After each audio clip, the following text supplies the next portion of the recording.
ഈ ഹോർമൂസുമായി ബന്ധപ്പെട്ട തർക്കത്തിന് രണ്ട് തലങ്ങളുണ്ട്.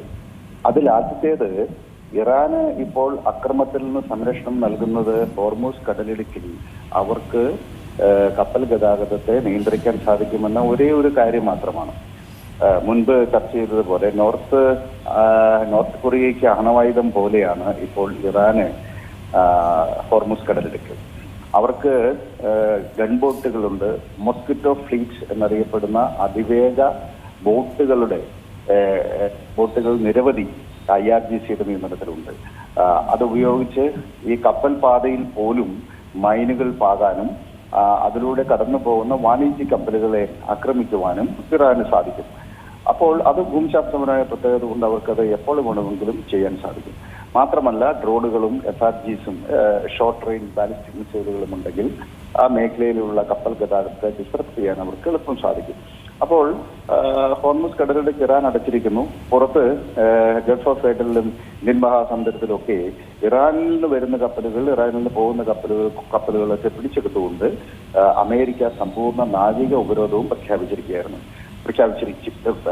കഴിഞ്ഞു. അത് നടപ്പാക്കിക്കൊണ്ടിരിക്കുകയാണ്. ഇപ്പോൾ ചൈനയിൽ നിന്ന് വന്ന തൗസ്ക എന്ന് പറയുന്ന വലിയ കപ്പൽ അമേരിക്ക പിടിച്ചെടുക്കുകയുണ്ടായി.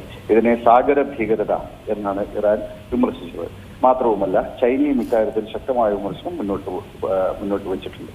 രണ്ടാമത്തെ കാര്യം, അന്താരാഷ്ട്ര കപ്പൽ പാതയിൽ ഏതെങ്കിലും ഒരു രാജ്യം നിയന്ത്രണം ഏർപ്പെടുത്തുന്നത് ശരിയാണോ എന്ന നിയമപരമായ ചോദ്യമാണ്. അപ്പോൾ പനാമ കനാലും സൂയിസ് കനാലും ഒക്കെ മനുഷ്യനിർമ്മിതമാകിയാൽ അതിലൂടെ കടന്നു പോകുന്ന വാണിജ്യ കപ്പലുകൾക്ക് ചുങ്കം പിരിക്കാൻ സാധിക്കും. എന്നാൽ ഹോർമൂസ് കടലിടുക്ക് അല്ലെങ്കിൽ ഗേറ്റ് ഓഫ് ഗ്രീഫ് എന്നറിയപ്പെടുന്ന ഗൾഫ് ഓഫ്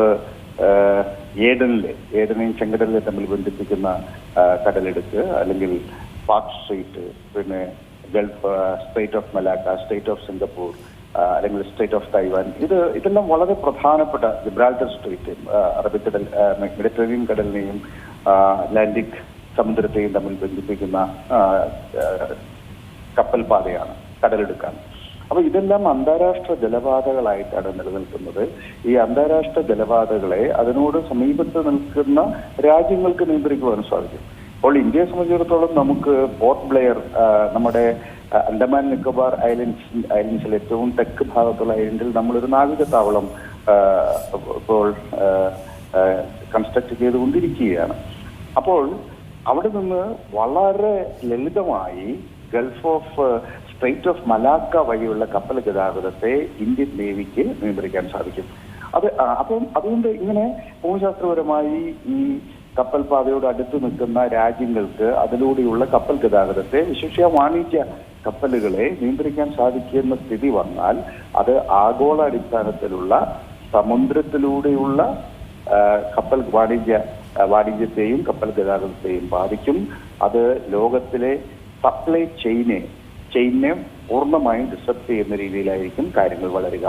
അതുകൊണ്ട് അമേരിക്കയ്ക്കും ഇസ്രായേലിന്റെയും ഏകപക്ഷീയവും നിയമവിരുദ്ധവുമായ ആക്രമണത്തിനെതിരെ ഉള്ള ഒരു പ്രതികരണം എന്ന നിലയിലാണ് ഇപ്പോൾ ഹോർമൂസ് കടലിടുക്ക് ഇറാൻ അടച്ചിരിക്കുന്നത്. എങ്കിലും സമാധാന പ്രക്രിയയുടെ ഭാഗമായി ഇറാൻ നിയന്ത്രിക്കുന്ന ഒരു ഹോർമൂസ് അല്ല വേണ്ടത്, മറിച്ച് അത് അന്താരാഷ്ട്ര ജലപാതയായിട്ട് തന്നെ നിലനിൽക്കേണ്ടതാണ്. മറ്റൊരു പ്രധാനപ്പെട്ട കാര്യം, ഈ ജലപാത ഏഷ്യയെ സംബന്ധിച്ചിടത്തോളം അതിന്റെ ജീവനാഡിയാണ്. ഏഷ്യൻ രാജ്യങ്ങളുടെ സുരക്ഷ, വിശിഷ്യ സാമ്പത്തിക സുസ്ഥിരയ്ക്കും ഊർജ സുരക്ഷയ്ക്കും ഏറ്റവും അനിവാര്യമാണ്. ആ മേഖലയിലൂടെ കടന്നു പോകുന്ന എണ്ണയുടെയും പ്രകൃതിവാതകത്തിന്റെയും 90% ഉപയോഗിക്കുന്നത് ഏഷ്യൻ രാജ്യങ്ങളാണ്. വിശിഷ്യ ഇന്ത്യ, ചൈന, ജപ്പാൻ, തായ്വാൻ തുടങ്ങിയിട്ടുള്ള രാജ്യങ്ങളാണ്. അപ്പോൾ ആ മേഖലയിൽ ഇപ്പോൾ ഹോർമൂസ് കടലിടുക്കിൽ ഇറാന്റെ നിയന്ത്രണവും പുറത്ത് അമേരിക്കയുടെ ഉപരോധവും, ഇത് രണ്ടും ഏറ്റവും അധികം ബാധിക്കുക ഏഷ്യൻ രാജ്യങ്ങളെ ആയിരിക്കും. അതിൽ വലിയ ഗുരുതരമായ പ്രതിസന്ധി ഇന്ത്യക്കുണ്ടാവും. ഏറ്റവും വലിയ ബുദ്ധിമുട്ടുണ്ടാകുന്നത് ചൈനയ്ക്കായിരിക്കും. ചൈന ഏകദേശം ഈ ഇറാനിൽ നിന്നുള്ള എണ്ണയുടെ 90% വാങ്ങിക്കുന്ന രാജ്യം ചൈനയാണ്.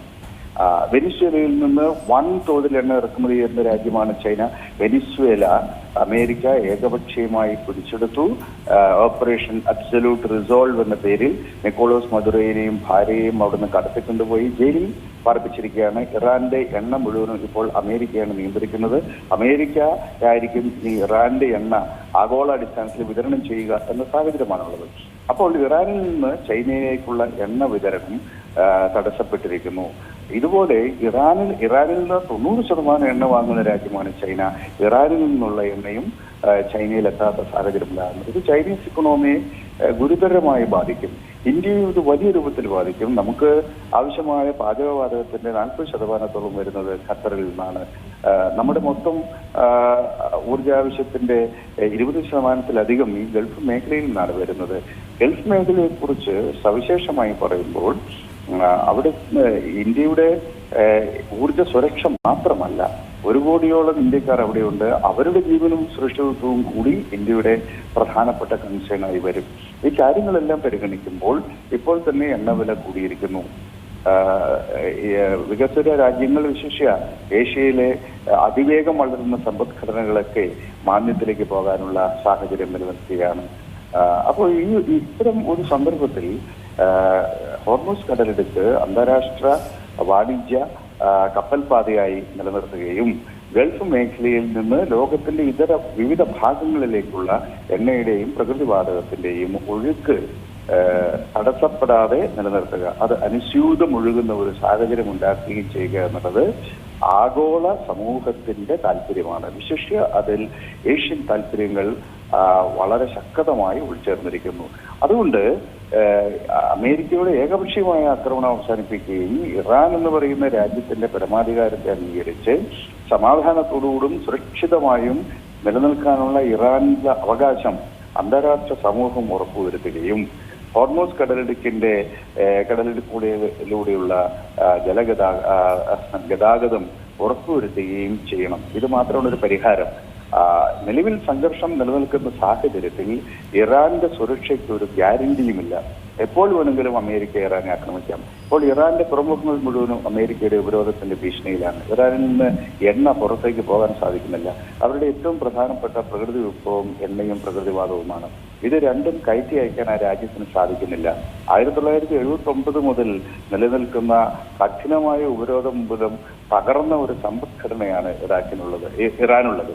അവിടെയാണ് കൂടുതൽ അവരുടെ തുറമുഖങ്ങൾ, ബന്ദർ അബ്ബാസ് അടക്കമുള്ളവരുടെ എല്ലാ തുറമുഖങ്ങളും ഉപരോധത്തിന്റെ പിടിയിലായതോടെ ആ രാജ്യം സാമ്പത്തികമായിട്ടും വലിയ ക്രൈസിസിലേക്ക് പോവുകയാണ്. 9 കോടിയോളം വരുന്ന ഇറാനിലെ സാധാരണ മനുഷ്യരുടെ ജീവിതം നരക സമാനമായി മാറിയിരിക്കുന്നു. ലോകത്തിന്റെ മറ്റിതര ഭാഗങ്ങൾ ആണെങ്കിൽ സാമ്പത്തിക മാന്ദ്യത്തിലേക്ക് നീങ്ങുകയാണ്. ഇപ്പോൾ സമാധാന ചർച്ച നടക്കും. 1ാം ഘട്ട ചർച്ച പരാജയപ്പെട്ടു. 2ാം ഘട്ട ചർച്ചയിലേക്ക് പോയി എങ്കിലും അബ്ബാസ് അരാക്ചി ഇറാന്റെ ശക്തമായ പൊസിഷൻ ലോകത്തെ അറിയിച്ചു കഴിഞ്ഞു. അദ്ദേഹത്തിന് റഷ്യയുടെ പിന്തുണയുണ്ട്. ഒമാനിൽ പോയി അദ്ദേഹം ചർച്ച നടത്തുകയുണ്ടായി. അതുപോലെ റഷ്യയിൽ സെന്റ് പീറ്റേഴ്സ്ബർഗിൽ വെച്ച് വ്ളാഡിമിർ പുടിനുമായി അദ്ദേഹം ചർച്ച നടത്തി. ഇറാന്റെ താല്പര്യങ്ങൾ സംരക്ഷിക്കാൻ റഷ്യ ഏതറ്റം വരെ പോകും എന്ന പ്രഖ്യാപനമാണ് വ്ളാഡിമിർ പുടിൻ നടത്തിയത്. അതോടൊപ്പം അമേരിക്ക അതിന്റെ പ്രഖ്യാപിത ലക്ഷ്യങ്ങൾ ഒന്നും നേടിയിട്ടില്ല എന്ന് അടിവരയിട്ട് പറയാനും പുടിൻ തയ്യാറായി. അപ്പോൾ ചൈനയും റഷ്യയും ഒക്കെ ഉൾപ്പെടുന്ന ഒരു സംഘർഷ മേഖലയായിട്ട് ഗൾഫ് വികസിക്കുകയാണ്.